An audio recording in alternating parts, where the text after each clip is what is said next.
Hello student, कक्षा 11 राजनीति विज्ञान। आज का हमारा टॉपिक है स्वतंत्र और निष्पक्ष। स्वतंत्र और निष्पक्ष चुनाव।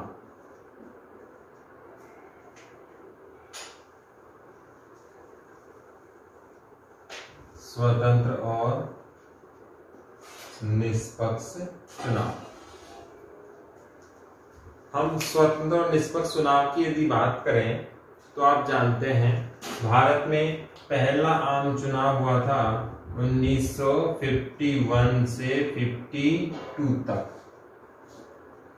और हम जानते हैं ये अक्टूबर से लेकर फरवरी तक था, और इसीलिए हम इसको कौन सा चुनाव भी कहते हैं 1952 का चुनाव कहते हैं। हम ये भी जानते हैं कि इस समय जो चुनाव आयुक्त थे उनका नाम था सुकुमार। कौन थे? सुकुमार थे। अब सवाल ये उठता था कि पहला जब आम चुनाव हो रहा था तो आप जानते हैं वर्तमान में साक्षरता की दर क्या है। ऐसी स्थिति में चुनाव करवाना उस जमाने में हमारे सामने क्या क्या दिक्कतें थी? शिक्षा, दूसरा साक्षरता, चुनाव क्या है ये तक पता नहीं होता। और इसमें सबसे बड़ा जो सवाल है वो ये है कि चुनाव क्यों हो रहे हैं। पहला सवाल, चुनाव क्या है, क्योंकि ये पहली बार आया था, राजतंत्र था, उसके बाद ब्रिटिश गवर्नमेंट आई, लेकिन इन्हीं लोगों ने, जो उस समय के लोग थे, उन्होंने ब्रिटिश शासन को देखा, उसके अत्याचार को देखा, तो इन लोगों के समझ में ये नहीं आ रहा था कि चुनाव से हमें क्या मिल जाएगा, या चुनाव कैसे होते हैं, चुनाव से फायदा क्या होगा, चुनाव के बाद भविष्य हमारा कैसा होगा। और उस जमाने की बात आप देखें 1952, आज से लगभग सीधा 70-72 साल पुरानी बातें करें तो आज के जमाने में हमें बहुत सारे लोग ऐसे मिल जाएंगे कि वोट देने से हमें क्या फायदा होगा। तो उस जमाने में कैसे सवाल हो गया, आप कल्पना कीजिए। तो यहाँ पर सबसे बड़ा जो सवाल उठा वो ये उठा कि चुनाव क्या है। लोगों को नॉलेज नहीं था, लोगों ने कभी देखा नहीं था चुनाव कैसे होगा, क्या होगा, ये सारी चीजें, चुनाव की प्रक्रिया तो हम पिछले वीडियो में पढ़ चुके हैं। लेकिन सबसे बड़ा सवाल यहाँ क्या था? चुनाव क्या है, किस प्रकार से होगा। इसका जवाब चुनाव आयोग ने दिया। चुनाव आयोग ने सबको समझाने की कोशिश की, लेकिन सबसे बड़ी समस्या क्या थी? उस समय इंटरनेट नहीं है, उस समय मोबाइल नहीं है, उस समय टीवी नहीं है, रेडियो तक नहीं है, प्रिंटिंग मीडिया जरूर था, हमारे यहाँ न्यूज़पेपर जरूर चलते थे, लेकिन सबसे बड़ा सवाल पढ़ना कितने लोगों को आता था, ये भी एक बड़ा मेजर है। मुझे अच्छे से याद है कि जब मैं 5th-6th क्लास में पढ़ता था, गांव में जब चिट्ठियां आती थी तो ऐसी स्थिति थी कि गांव में जो चिट्ठी पढ़ना जानता था वो VIP आदमी होता था, क्योंकि उसे बुलाकर लाया जाता था, आवभगत की जाती थी ताकि वो लेटर को ट्रांसलेट कर दें और भावपूर्ण शब्दों में उसे हमें बता दे कि इसका अर्थ क्या है, इसमें क्या लिखा गया है। तो आप सोच सकते हैं कि जब चिट्ठी के लिए, और ये घटना है लगभग 2000 के आसपास की, 98 के आसपास की, अगर हम 20-22 साल पुरानी बातें करें जहां चिट्ठी पढ़ने में इतनी दिक्कत आ रही है, तो उससे 50 साल पहले, यानी कि आज से लगभग 70 साल पहले कैसी घटनाएं होंगी, लोगों की शिक्षा के प्रति क्या विचार होंगे, शिक्षा का स्तर क्या होगा, आप जान सकते हैं। तो आज मैं आपको बता रहा हूं चुनाव क्या होता है, चुनाव स्वतंत्र निष्पक्षता क्या है। तो आपका नॉलेज आज के जमाने में, मीडिया के जमाने में, इंटरनेट के जमाने में, और आज तो संचार का माध्यम इतना जबरदस्त है, उस समय कहीं ना कहीं आपको भी ये बहुत अच्छे से क्लियर नहीं है कि वास्तव में चुनाव का असर क्या होता है, ओरिजिनलिटी क्या है। तो पहला सवाल तो यहाँ पर ये उठा कि चुनाव कैसे होने चाहिए और क्या होने चाहिए, ये सबसे बड़ा सवाल था। इसके बाद दूसरा सवाल, पहला तो ये सवाल उठा कि चुनाव क्या था, दूसरा सवाल चुनाव कैसे होंगे, उसमें उम्मीदवार कितने होंगे, भाग लेने वालों के अलावा कौन कौन लोग होंगे, मतदान कौन करेगा, और मतदान के लिए क्या क्या योग्यताएं होंगी, उम्मीदवार के लिए क्या क्या योग्यताएं होंगी। ये भी एक बड़ा सवाल उस समय था। सबसे बड़ा सवाल ये था कि जो उम्मीदवार इसमें जीत कर आएंगे वो लोग कैसे रिएक्ट करेंगे, क्या कहीं इनका भी बिहेव वैसा नहीं हो जाए जैसे राजतंत्र का था। बहुत सारी शंकाएं उस समय थी, लेकिन इन सब के परे सबसे बड़ा सवाल ये था कि चुनाव बूथ तक, मतदान केंद्र तक सभी लोगों को कैसे लाया जाए, ये सबसे बड़ा सवाल था। क्योंकि सबके मन में शंका है, चुनाव क्या है, कैसे होगा, क्यों होना चाहिए, सबसे बड़ा सवाल ये भी था। और इस सब के बावजूद कैसे चुनाव बूथ तक, मतदान केंद्र तक सभी लोगों को लाया जाए, ये भी उस समय की एक बड़ी समस्या थी। उसके बाद अगर हम आगे बढ़े इसी में, तो आप जानते हैं भारत में निर्वाचन के लिए सबसे पहले क्या बनाई जाती है, मतदाता सूची बनाई जाती है। आप जानते हैं कि 70 करोड़ लोगों की मतदाता सूची, अगर हम ऑन एवरेज 50 करोड़ भी एग्जाम्पल लें तो ये इतना बड़ा आंकड़ा है। 50 करोड़ लोगों को डाटा कलेक्ट करना और उनके नाम कलेक्ट करना, उनका पूरा एड्रेस कलेक्ट करना और उनका पूरा विवरण कलेक्ट करना, ये एक बड़ी कहीं ना कहीं क्या है, अचीवमेंट थी। निर्वाचन आयोग ने इसे बहुत अच्छे से कंप्लीट किया। निर्वाचन आयोग ने मतदाता सूची तैयार की। ये महाभारत के बराबर का काम था, यूं कहे बहुत बड़ा ये काम था। मतदाता सूची तैयार होने पर एक बड़ी समस्या हमारे सामने निकल कर आई कि किसी की पत्नी किसी के साथ हो गई, किसी का भाई किसी के साथ हो गया। कुल मिला के इसमें भयंकर त्रुटियां हुई और ये लाजमी भी थी। अगर आपने अपने पेरेंट्स का कभी वोटिंग कार्ड देखा हो, परिचय पत्र जिसे कहते हैं देखा हो, तो उसमें फोटोग्राफ्स में प्रॉब्लम होगी, नाम में तो 100% प्रॉब्लम होगी, क्योंकि नाम तो किसी के पूरे है ही नहीं, सरनेम तो किसी का लगा ही नहीं, एड्रेस में भी कहीं ना कहीं प्रॉब्लम होगी, डीओबी भी प्रॉब्लम क्रिएट करेगी। तो कुल मिला के कहा जाए तो बहुत सारी दिक्कतें इसमें आई। किसी की पत्नी का नाम गलत है, किसी के पति का नाम गलत है, किसी के भाई का नाम गलत है, किसी के पिता का नाम गलत है, किसी का एड्रेस गलत है, किसी की डीओबी गलत है। तो मतदाता सूचियों में त्रुटियों का दौर भयंकर चला। लेकिन ये भी इतने बड़े काम में छोटी मोटी गलतियां चल जाती हैं, लेकिन इतनी बड़ी मतदाता सूची तैयार करना एक बड़ा महाभारत का काम था।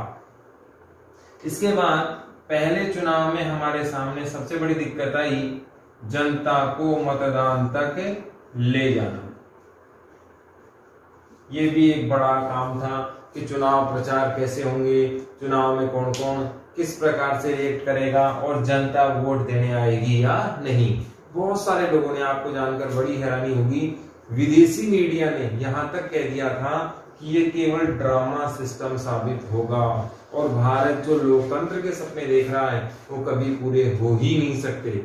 आप आगे जाके एनसीईआरटी की बुक्स में पढ़ेंगे, 12th में, कॉलेज में पढ़ेंगे, बहुत सारे लोगों ने तो इसे एक ड्रामा सिस्टम करार दे दिया था कि कहीं ना कहीं इतने बड़े देश में इतना बड़ा चुनाव करवाना पैसा व्यर्थ करना है, बहुत पैसा इसमें खर्च होता है। आप देखो कितने लोगों ने इसमें कहीं ना कहीं काम करने के लिए अपना योगदान दिया होगा, उनको पेमेंट दिया जाएगा, उनके खाने पीने का, वोटिंग में कितना पैसा लगता है, निर्वाचन आयोग कितना पैसा खर्च करता है। तो कुल मिला के एक बहुत बड़ा एजेंडा तैयार करना होता है और उसको अप्लाई करना होता है। तो एक बहुत बड़ा सिस्टम इसमें काम करने लग जाता है। अब यहाँ पर एक बहुत बड़ी समस्या इनके सामने आई, वो ये थी कि चुनाव हो भी गए, चुनाव तक लोग आए भी, और जो जनता के पे सवाल उठा रहे थे, भारत के सिस्टम पर सवाल उठा रहे थे, उन्हें जवाब भी मिला। लेकिन एक सबसे बड़ा जवाब मिला, वो पूरी दुनिया को चौंका गया कि पहले मतदान में, पहले आम चुनाव में जो हारे हुए उम्मीदवार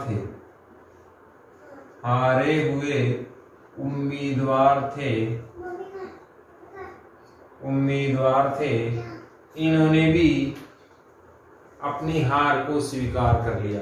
देखना ये कितनी बड़ी बात है। जो हारे हुए उम्मीदवार है, मतदान कौन सा चल रहा है, पहला, और इसमें जो हारी हुए उम्मीदवार हैं प्रथम निर्वाचन 52 में, वे क्या कह रहे हैं, जीतने वाले उम्मीदवार सही में विजेता हैं।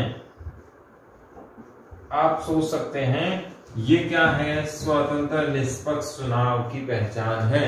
हारे हुए उम्मीदवार ये कह रहे हैं कि जीतने वाले चुनाव, जिन्होंने चुनाव जीता है वो सही में जीत कर आए हैं। ये एक बड़ा सवाल उठा यहाँ पर। अब इसमें 3-4 बिंदु, इसमें हम आगे देखें तो स्वतंत्र और निष्पक्ष चुनाव को लेकर सवाल आएगा। स्वतंत्र और निष्पक्ष चुनाव को स्पष्ट कीजिए। ये सारी प्रथम चुनाव को लेकर थी, आम चुनाव को लेकर थी। अब स्वतंत्र और निष्पक्ष चुनाव क्या होता है ये आपको देखना है। स्वतंत्र चुनाव वह है जिसमें किसी प्रकार का भ्रष्टाचार ना हो, किसी प्रकार का दबाव ना हो मतदान पर। स्वतंत्र चुनाव कैसे होगा, इसमें क्या क्या आएंगे, किसी भी प्रकार का कोई दबाव ना हो, किसी भी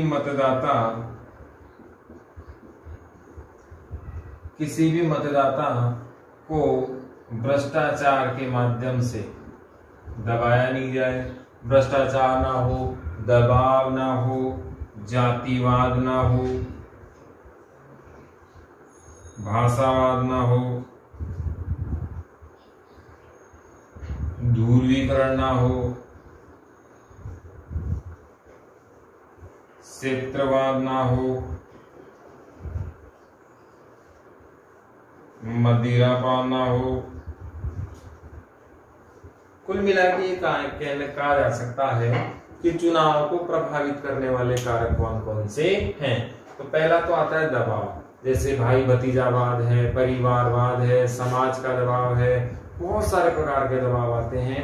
इन दबावों के कारण रिलेशनशिप है, फ्रेंडशिप है, ये सारे दबाव चुनाव में कहीं ना कहीं नेगेटिव इफेक्ट डालते हैं। और ये नेगेटिव इफेक्ट इतना ज्यादा होता है कि चुनाव इस दबाव के में या इस प्रेशर में आकर कहीं ना कहीं वो क्या कर देते हैं, नेगेटिव में चले जाते हैं, अयोग्य को चुनाव में जिता लेते हैं।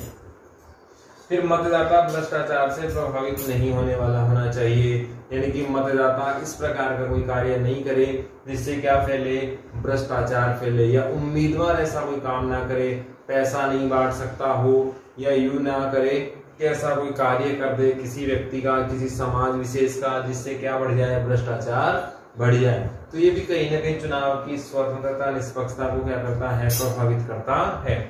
इसमें आगे हम जातिवाद की बात करें तो भारत में सबसे बड़ी समस्या है वो क्या है, जात। आप जानते हैं किसी भी पार्टी के द्वारा अपने उम्मीदवार को टिकट दिया जाता है कि हम इस उम्मीदवार को इस चुनाव में यहाँ उतार रहे हैं, और उस टिकट पर वो चुनाव लड़ता है। अब सबसे बड़ा फैक्टर क्या होता है, आज वर्तमान में भारतीय दल इस बात को देखते हैं कि कौन से क्षेत्र में किसका बाहुल्य है। फॉर एग्जाम्पल, जैसे राजस्थान में जयपुर जिले के आमेर क्षेत्र की बात करें तो यहाँ 2 लोगों का बाहुल्य है, पहला एससी का और दूसरा जनरल ब्राह्मण लोगों का। इन 2 के अलावा तीसरे बंदे को टिकट मिलना इतना आसान काम नहीं है। क्यों?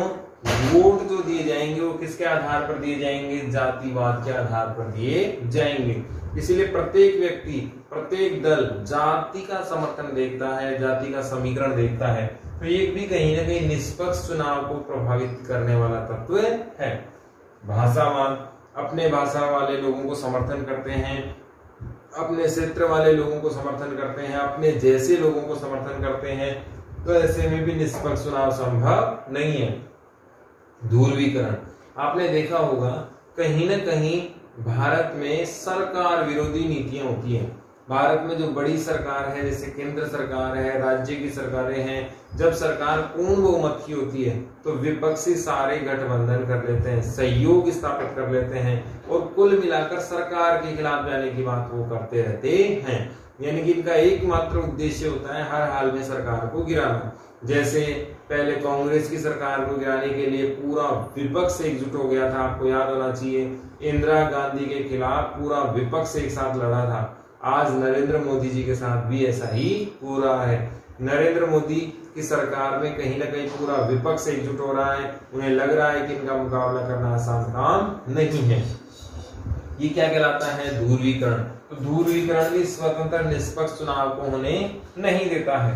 क्षेत्रवाद की हमने बात की, फिर मदिरापान है, पैसे का बांटना है, किसी प्रकार का लालच है, जातिवाद है। आपने देखा होगा चुनाव के समय बहुत सारे समीकरण हमारे यहाँ बनते हैं और बिगड़ते हैं।